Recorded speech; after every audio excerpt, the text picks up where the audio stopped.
If everybody else is 0 magical and she is 1 magical, that's twice as magical. No! That's 0 is still 0! That's half of magic. No! What?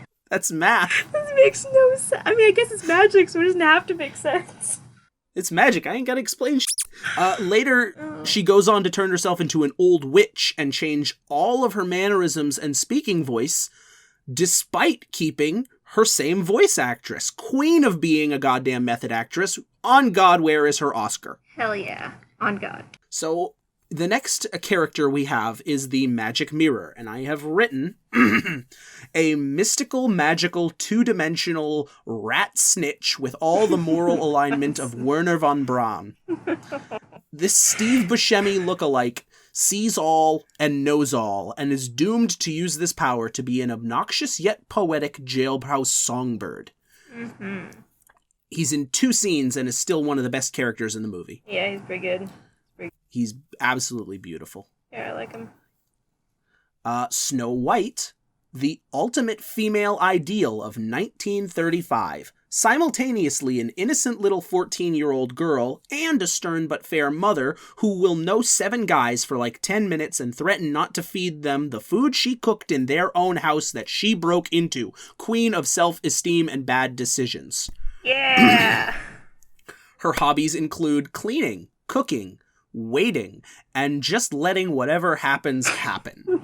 Likely riddled with ticks and diseases from various woodland creatures. She has, like, 3 staph infections. She lifts her skirt. That's why she can't open her eyes, is because they're all puffy.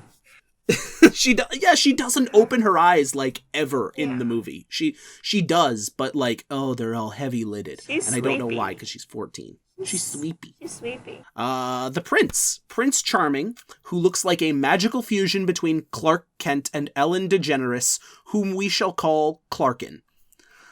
Apparently, the Prince of Laputa, the castle in the clouds, he just happens to be wandering by when the swankiest teen he's ever seen just so happens to be singing her little heart out. Wait, Laputa?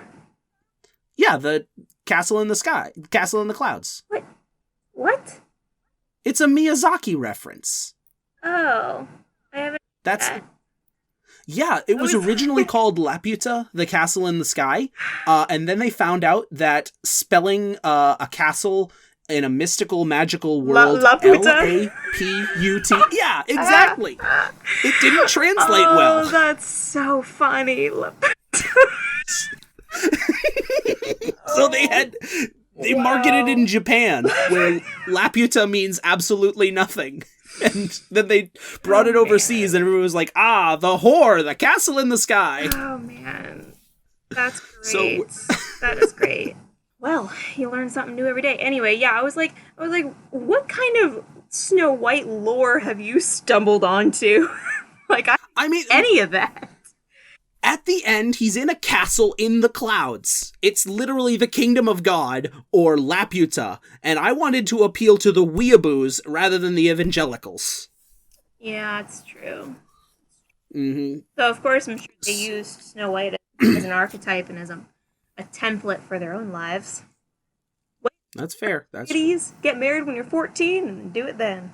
Mm-hmm. All right, so we just did the gag about Laputa, the castle in the clouds, wandering by when the swankiest teen he's ever seen just so happens to be singing her little heart out. Promptly screws off for the entire length of the movie, only to return and smooch a corpse, reviving her by sheer coincidence alone. Does literally the least in the whole movie and has no name besides Clarkin.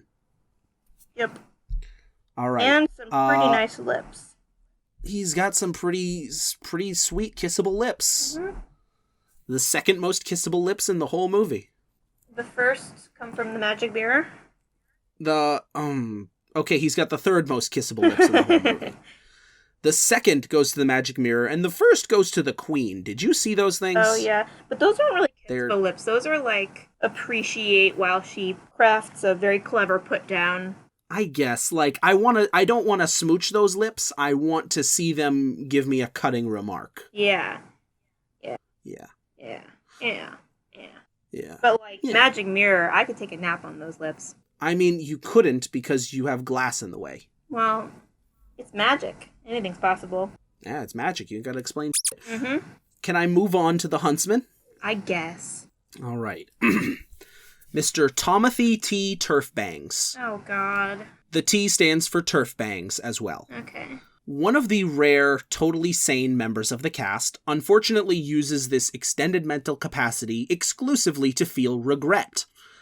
Tasked with murdering the Queen's stepdaughter and cutting out her heart, which he manages to identify at the very last second as probably not the best thing to do. Nope. Instead decides to let this small sheltered child run away into the deep woods so she can be safe amongst the wild predators and poisonous plants, then lie to the all-seeing, all-knowing Queen, deciding he'll probably get away with that. I know it sounds like I contradicted myself, but I swear I'm not. This is comparatively one of the most sane members of the cast. Maybe he was like an incel and like he is like, I'm gonna be a nice guy for her, and then thinks that she's gonna fall for him.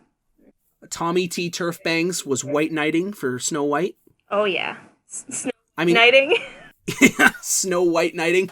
He clearly looks like if JonTron had a Pageboy wig, so God. I wouldn't put it past... Okay, so the next character I have are various woodland creatures.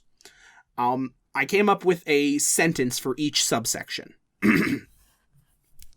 Doves. Shy and feminine and totally not a metaphor for the purity of Snow White.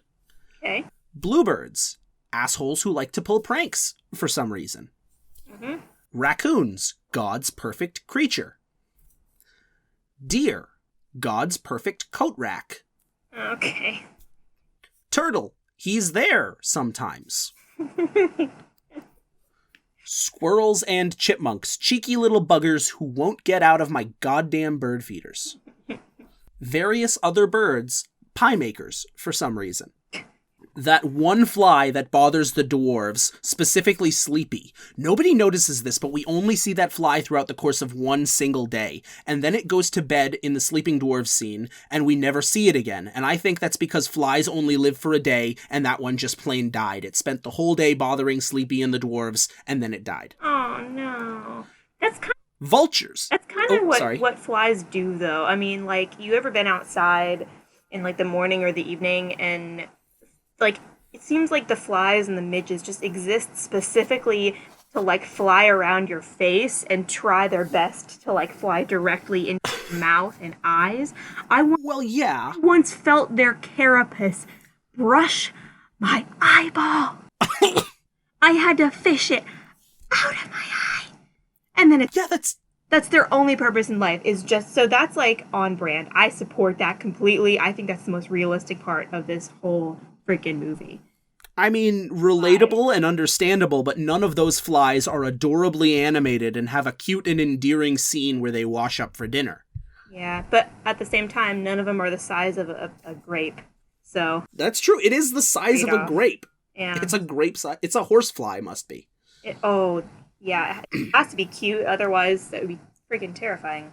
Right, yeah, if you see a horsefly in real life, it is not adorable. If you see a horsefly in Snow White and the Seven Dwarfs, you want it to buzz around and sleep on your nose, and then wake up to its corpse beside your head. And if you see a horse fly by your window, just know you're probably dreaming, because horses don't fly. I knew you were going to say that when when you said horse fly by your window. So I'm just going to move on to vultures, who are messy bitches who live for drama. Yeah, they do. They are. Okay, so the seven dwarves are introduced all at once, and I'm going to break them down in alphabetical order, because there's no other order to, because they're all introduced at the same time. Bashful. Literally never acts bashful except for when Snow White is around, and she's the only girl they've ever canonically met. How could they have known Bashful was a good name for him if he'd never been bashful? We don't know if he's ever been bashful before. I guess not, but we've bashful, only ever seen him... call in to confirm.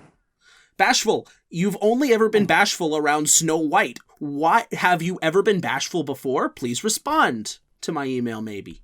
Mm-hmm. Leave a comment down below. Leave a comment if you're bashful, and tell me that I'm ruining your life. Okay, anyway, go on. Okay. Yes, Doc. Clearly the smartest and the leader of the dwarves, on account of he wears the glasses in the family. Can't keep his words straight for a whole ass sentence. Talks faster than he can think. Hashtag relatable. Hashtag ADHD prob. Dopey. And his goddamn his glasses too big for his goddamn face. They are. You pointed it out. They're like on his cheeks. Yeah. Why is that, I wonder? I don't know. They're his cheekstacles. They're so you can magnify those beautiful plump dimples. Oh, nothing needs to magnify those. Is it okay if I move on to Dopey now? Yeah. All right. I think Patton Oswalt said it best about the pancake character on the Denny's menu. I don't want to give a name to it, but there's something wrong with Dopey. But no, in all seriousness, he's a clear parody of mental illness. At the same time, according to the Descendants / Isle of the Lost universe... Oh no! He has biblical knowledge of a woman. He's the only one with a child. Somebody looked at Dopey somewhere down the line and compared him to Happy, Sleepy, Grumpy, and Doc, and they were like, that's the handsome one. That's the one. He's got all the charisma of Goofy. That's our stallion. Oh, man, that's our stud. Okay. That's big boy. That's the model we want to follow. I like his shiny head. Also, he's bald. I also like the fact that he looks like a giant baby. No! Oh my gosh. Okay. So, Grumpy. The OG tsundere and the Disney version of the Minion meme. The only other character in the whole ass movie with common sense, which is likely why he resonated with so many boomers who like to think that they're edgy. Mm-hmm. He really is the original Minion meme, isn't he? Yeah. Like, I have such a clear memory of so many of other people's aunts and uncles who were like 40-something when I was like 10, and they would have grumpy shirts and grumpy sweaters like, don't talk to me till I've had my coffee. Oh, I just like... When I want your opinion, I'll ask for it. This is giving me a headache. Oh, I hate those so much. No, I said that one wrong. When I want your opinion, I'll tell you it. I'll tell you it. Yeah. Oh, I hate it. Or let's move on. Like Tweety Bird. It's like Tweety Bird with a cup of coffee. Yeah. Oh, yeah. Those are so much better than the Grumpy, though, because it's funny to see Tweety as some grumpy, surly adult, because Tweety is so tiny and small and twittery. Grumpy is literally just the person wearing the sweater. It's their persona. All right. Is that... No, we still have 3 dwarves, Abby. Oh my we still have 3 dwarves. All right, I'm Happy. So tired. I have withered away. All right. Let's make you happy by describing Happy. Oh, let's make me happy. I shoot right on through these.